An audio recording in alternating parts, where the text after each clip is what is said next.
Dear students, मैं doctor Purnima Dixit आपको lanthanides और एक्टिनाइड्स बीएससी सेकेंड ईयर के चैप्टर्स पढ़ा रही हूँ। और पिछले लेक्चर में भी हम इनके बारे में पढ़ चुके हैं। आज इनके चुंबकीय गुणों के बारे में अध्ययन करेंगे। किसी भी पदार्थ में उसके चुंबकीय गुण पदार्थ में उपस्थित परमाणु या आयनों में उपस्थित गतिशील इलेक्ट्रॉन के कारण होता है। आप बहुत अच्छी तरह जानते हैं कि ये चुंबकीय गुण जो है ये इलेक्ट्रॉन्स के, सबसे पहली बात है कि इलेक्ट्रॉन अनपेयर्ड हो, यानी कि वो अयुग्मित हो। दूसरी बात यह है कि इलेक्ट्रॉन अपने अक्ष पर घूमता है, जिसके कारण उसमें चक्रण चुंबकीय आघूर्ण उत्पन्न होता है। और दूसरी बात है कि वो कक्षक में उसके साथ साथ ही घूमता है, जिसके कारण कक्षीय चुंबकीय आघूर्ण उत्पन्न होता है। तो ये कारण है जिसके कारण कि एलिमेंट्स में चुंबकीय गुण पाए जाते हैं। इलेक्ट्रॉन में कक्षीय एवं चक्रण गति होती है। प्रत्येक गतिशील इलेक्ट्रॉन एक सूक्ष्म चुंबक की तरह व्यवहार करता है और अपने चारों तरफ चुंबकीय क्षेत्र उत्पन्न करता है। अतः पदार्थ के द्वारा प्रदर्शित चुंबकीय गुण कुल इलेक्ट्रॉन के कक्षीय एवं चक्रण गति के संयुक्त योगदान का रिजल्टेंट होता है, परिणामी होता है। जब कोई इलेक्ट्रॉन अपने अक्ष पर घूमता है और कक्षक में घूमता है तो दोनों ही चुंबकीय आघूर्ण जो उत्पन्न होते हैं, चक्रण चुंबकीय आघूर्ण और कक्षीय चुंबकीय आघूर्ण, जो टोटल चुंबकीय आघूर्ण है, इन दोनों का रिजल्टेंट होता है, परिणामी होता है।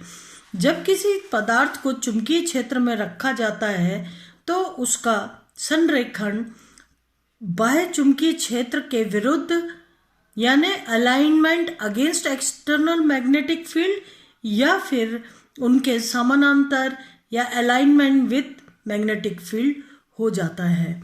आपने पहले भी पढ़ चुके हैं इस बात को कि जब भी किसी चुंबक को चुंबकीय क्षेत्र में रखा जाता है तो जो चुंबकीय बल रेखाएं हैं या तो क्षेत्र का विरोध करती है या क्षेत्र की दिशा में काम करती हैं।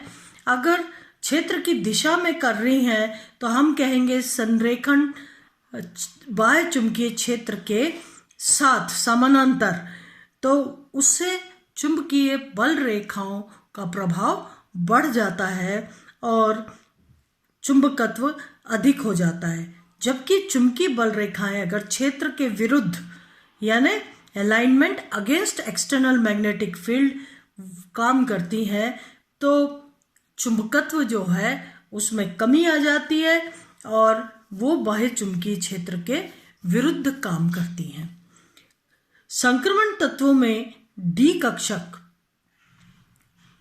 के इलेक्ट्रॉन सतह पर होते हैं।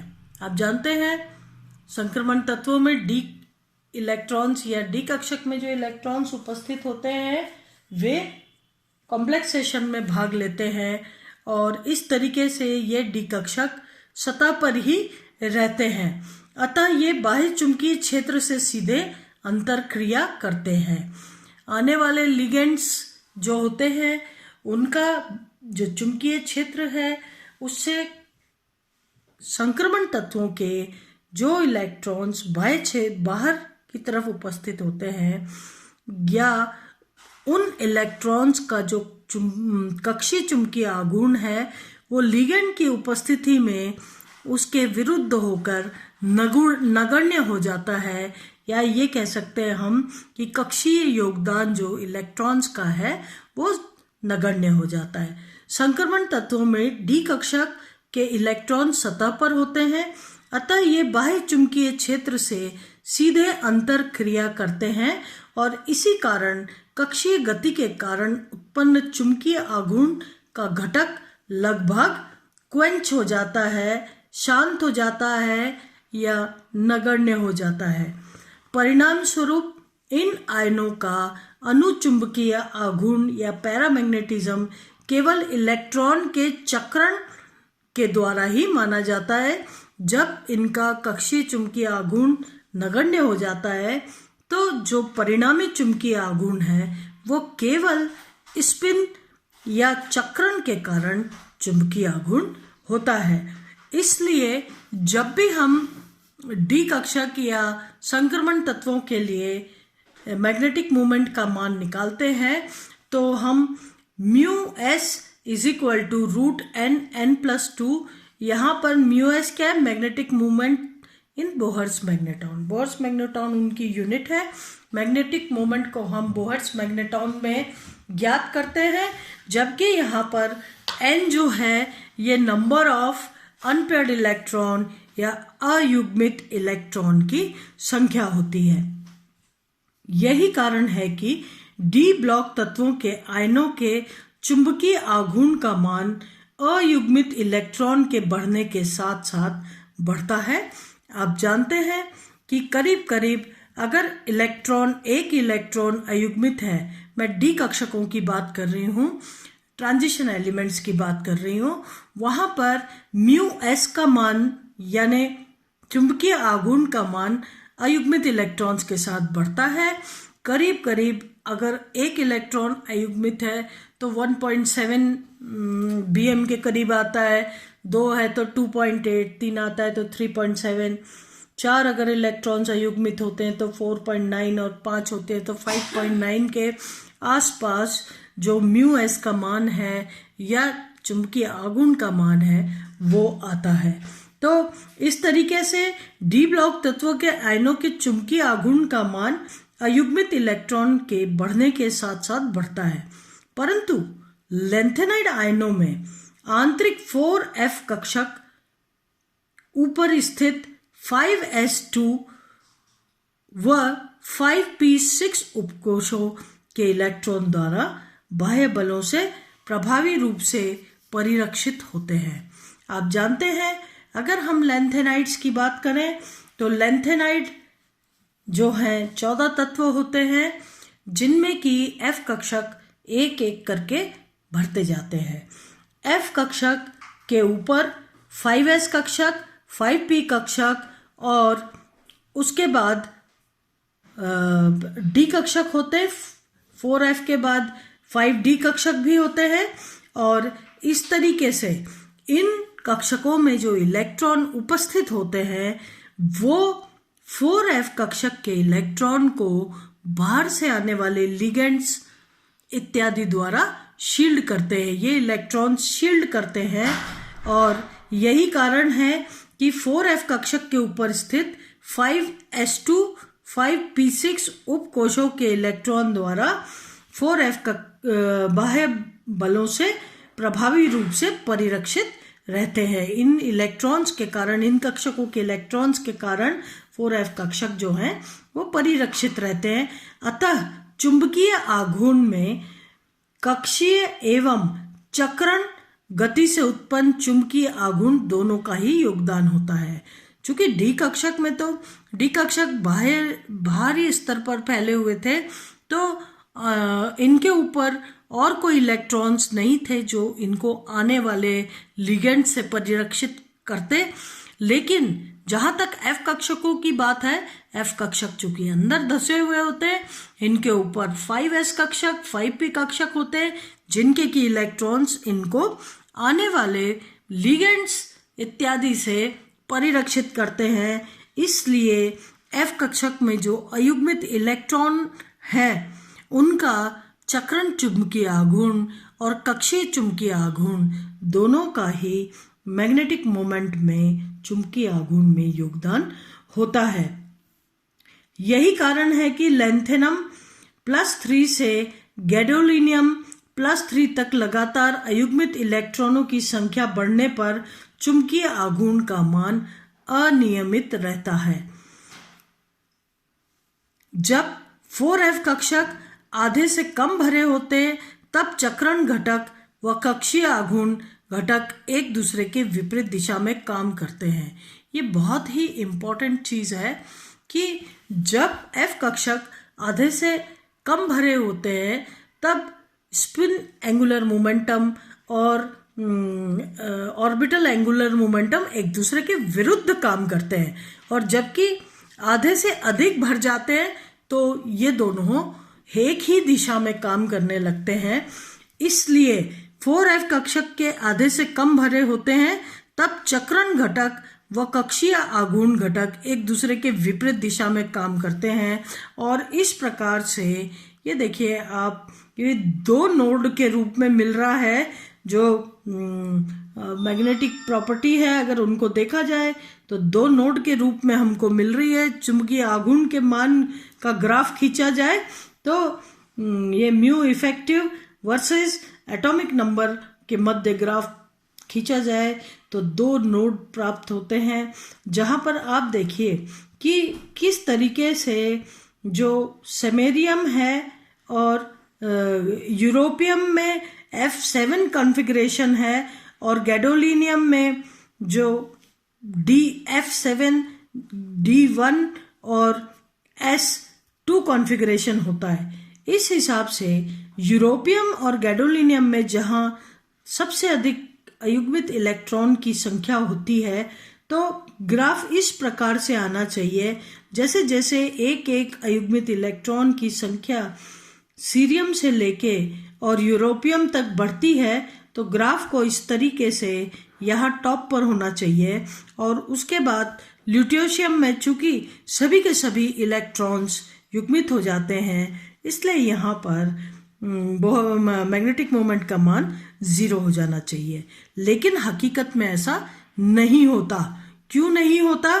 क्योंकि जब F कक्षक आधे से कम भरे हुए होते हैं तो दोनों ही घटक यानी चक्रण घटक और कक्षीय घटक दोनों ही अलग अलग दिशा में या विपरीत दिशा में काम करते हैं, जबकि अर्धपूर्ण विन्यास के पश्चात यानी यूरोपियम एंड गैडोलिनियम इनके पश्चात आने वाले तत्वों में चक्रण चुंबकीय आघूर्ण और कक्षक चुंबकीय आघूर्ण एक ही दिशा में काम करते हैं।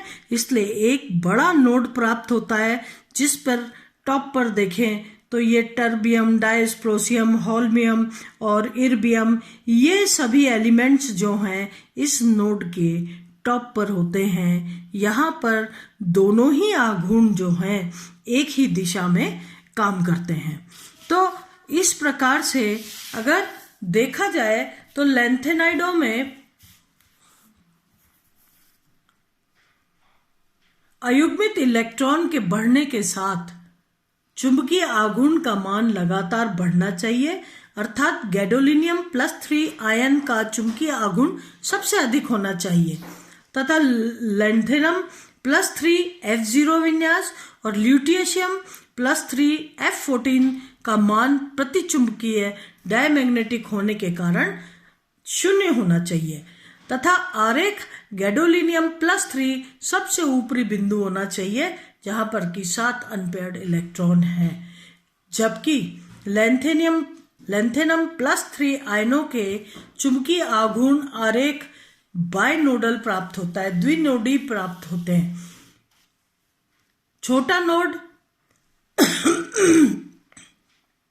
सेमेरियम +3 आयन तक के लिए प्राप्त होता है क्योंकि यहां तक 4f कक्षक आधे से कम भरे होने के कारण चक्रण घटक व कक्षीय आघूर्ण घटक विपरीत दिशा में काम करते हैं। परंतु दूसरा बड़ा नोड 4f कक्षक आधे से अधिक भरे होने पर दोनों घटकों को एक ही दिशा में कार्यरत हैं, इसलिए ये नोड बड़ा होता है और यहाँ पर म्यू का मान अधिक आता है। यह इंगित करता है कि ये दोनों घटक एक ही दिशा में कार्य कर रहे हैं।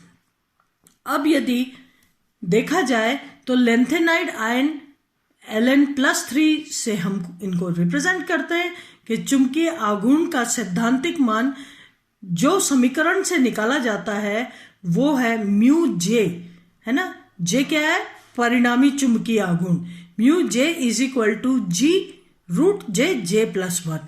ये G क्या है? लैंडे फैक्टर है और जी का मान जो है वो होता है 1 plus J plus 1 plus S plus 1 minus L plus 1 upon J plus 1, यानी कि दोनों ही स्पिन घटक व कक्षीय घटक दोनों को ही मिला करके यहाँ पर टोटल चुंबकीय आघूर्ण की वैल्यू निकाली जाती है।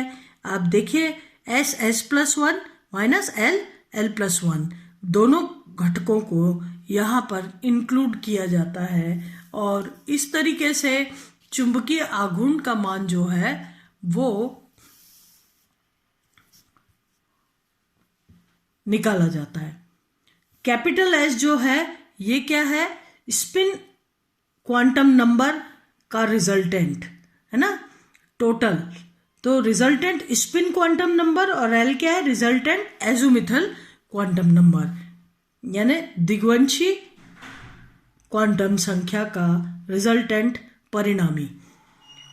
अब यदि हम, ये तो बात हुई लेंथेनाइड्स की, अब अगर हम एक्टिनाइड्स की बात करें तो इन आयनों में अनुचुंबकीय गुण 5f कक्षक में उपस्थित अयुग्मित इलेक्ट्रॉन के कारण होता है। जहां लेंथेनाइड्स में 4f कक्षक में अयुग्मित इलेक्ट्रॉन्स के कारण चुंबकीय आघूर्ण होता है, वहीं एक्टिनाइड्स में 5f कक्षक में उपस्थित अयुग्मित इलेक्ट्रॉन के कारण चुंबकीय आघूर्ण होता है। आप जानते हैं कि 5f कक्षक जो हैं ये ज़्यादा विस्तृत होते हैं और कहीं पे तो इनकी शील्डिंग होती है और कहीं पे इनकी शील्डिंग नहीं होती।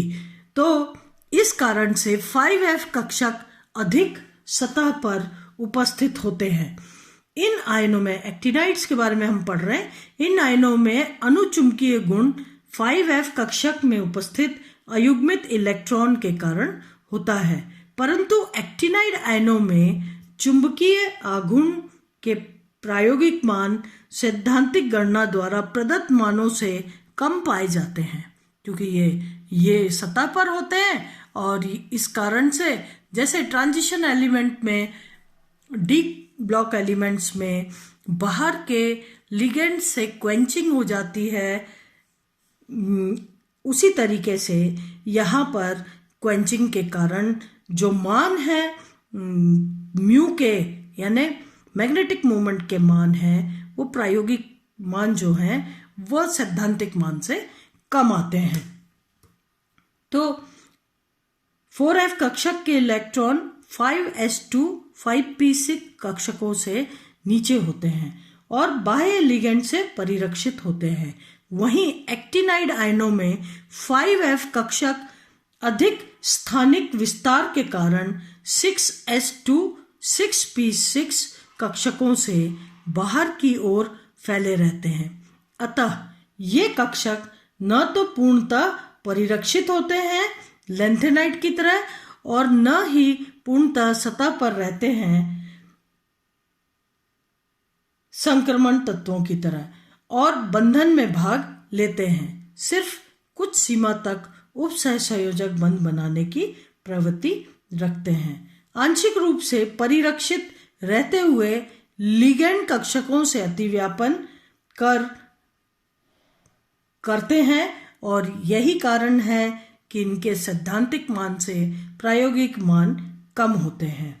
इस संलग्नी क्षेत्र प्रभाव, यानी इसको क्या बोलते हैं, लिगेंड फील्ड इफेक्ट कहते हैं।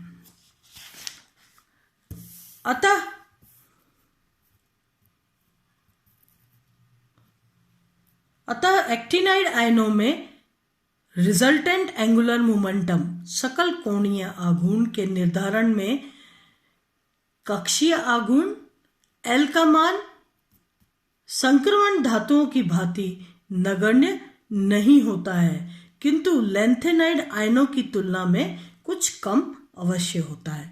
अतः एक्टिनाइड आयनों में सकल कोणीय आघूर्ण, रिजल्टेंट एंगुलर मोमेंटम, सकल चक्रण आघूर्ण तथा सकल कक्षीय आघूर्ण का परिणाम, resultant spin moment and orbital moment, spin moment और ऑर्बिटल मोमेंट का रिजल्टेंट होता है, लैंथेनाइड आयनों की तुलना में कम हो जाता है।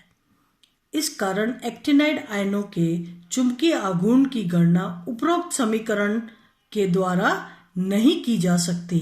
जिस समीकरण का उपयोग हम लैंथेनाइड्स के लिए कर रहे हैं, हमने क्या किया, हमने उस समीकरण को mu J is equal to g, जो कि लैंडे फैक्टर है, J under root J plus one. J क्या है, जे जो है परिणामी है चक्रण चुंबकीय आघूर्ण और कक्षक चुंबकीय आघूर्ण का। तो इस तरीके से हम लैंथेनाइड में निकालते हैं, परंतु एक्टिनाइड में उस फॉर्मूले से हम चुंबकीय आघूर्ण की गणना नहीं कर सकते। अतः यह कहा जा सकता है कि एक्टिनाइड आयनों के चुंबकीय आघूर्ण की गणना करना जटिल है। दूसरा कारण यह है कि इसमें 5F व 6D में ऊर्जा अंतर इतना कम है कि इलेक्ट्रॉन 5F से 6D में आसानी से चले जाते हैं और इस प्रकार गणना और भी जटिल हो जाती है। अगर देखा जाए तो यहाँ पर J का मान L व S के मान के आधार पर F6 विन्यास तक, अगर F कक्षक में 6 इलेक्ट्रॉन है तो F6 विन्यास तक L-S व F7 से 14 विन्यास तक L+S द्वारा ज्ञात करते हैं। इस चीज को आगे भी हम पढ़ेंगे, वहां पे भी आपके समक्ष यह आएगा। और आज अब हम यहाँ तक पढ़ते हैं और नेक्स्ट अगले लेक्चर में हम पढ़ेंगे। मैं doctor Purnima Dixit, thank you.